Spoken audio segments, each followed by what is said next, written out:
बिहार के आईएएस संजीव हंस चर्चा में बने हुए हैं। वजह है ईडी का छापा और उस छापे में निकली उनकी करोड़ों की संपत्ति इतनी कि अगर आप गिनने बैठे तो गिन ना पाए। उनके पास से कुल 23 करोड़ 72 लाख की संपत्ति मिली है।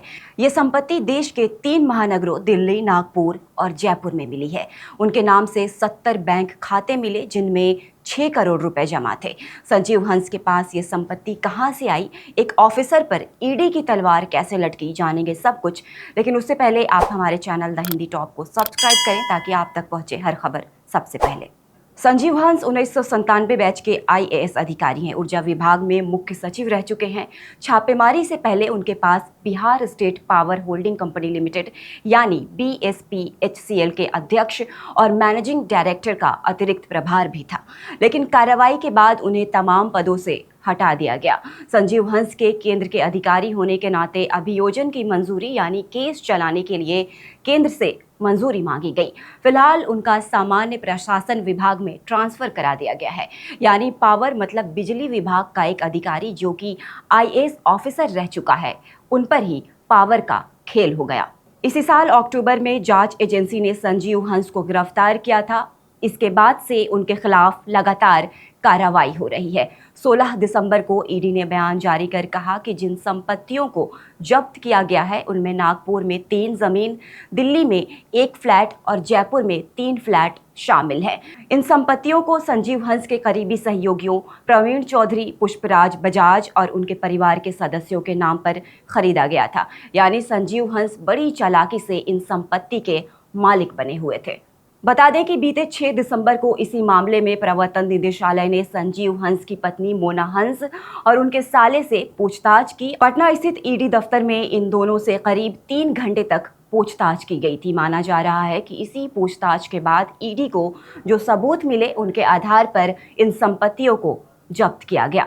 राष्ट्रीय जनता दल आरजेडी के पूर्व विधायक गुलाब यादव और उनके दूसरे सहयोगियों पर मनी लॉन्ड्रिंग मामले में संजीव हंस की मदद करने का आरोप है। गुलाब यादव 2015 से 2020 तक मधुबनी की झांझरपुर सीट से विधायक रह चुके हैं। हालांकि 2022 में पार्टी विरोधी गतिविधियों के कारण आरजेडी ने उन्हें 6 साल के लिए सस्पेंड कर दिया था। 18 अक्टूबर को संजीव हंस को पटना और गुलाब यादव को दिल्ली से गिरफ्तार किया गया था। ईडी की जांच में पता चला कि संजीव हंस ने बिहार सरकार में अलग अलग पदों पर रहते हुए 2018 से 2023 तक केंद्रीय प्रतिनियुक्ति के दौरान अपने भ्रष्ट आचरण से ये संपत्तियां अर्जित की थीं। ऐसा पहली बार नहीं है जब संजीव हंस के पास से छापेमारी में बड़ी रकम मिलने का भांडाफोड़ हुआ है। इसी साल सितंबर में आय से अधिक संपत्ति मामले में आईएएस संजीव हंस और उनके करीबियों के ठिकाने पर ईडी ने छापेमारी की थी। इस दौरान 1.5 करोड़ रुपए का सोना, 87 लाख रुपए नगद और 11 लाख रुपए की चांदी बरामद की गई थी। अब ईडी की अनुशंसा पर बिहार की विशेष निगरानी इकाई यानी एसयूवी ने आईएएस अधिकारी संजीव हंस और झांझरपुर के पूर्व विधायक गुलाब यादव के खिलाफ आय से अधिक संपत्ति मामले में एफआईआर दर्ज की थी। बिहार के आईएएस अधिकारी जिन पर एक जिम्मेदार पद पर रहते हुए इस तरह के संगीन आरोप लगे हैं, उन पर आरोप ये भी है कि वो अपने पद का गलत इस्तेमाल करते हुए घूस में महंगी कारों की डिमांड भी किया करते थे। इसके अलावा एक महिला पर भी लाखों रुपए उन्होंने लुटाए हैं। मूल रूप से बिहार के रहने वाले संजीव हंस को कामयाबी भी ऐसी मिली कि आईएएस की श्रेणी में आ गए।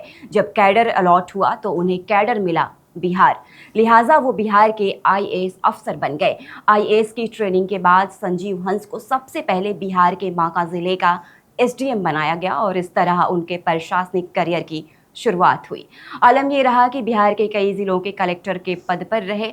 फिलहाल के लिए इस खबर में बस इतना ही। ऐसी और खबरों के लिए सब्सक्राइब करें द हिंदी टॉप को। हमें इंस्टाग्राम, ट्विटर और फेसबुक पर फॉलो भी करें।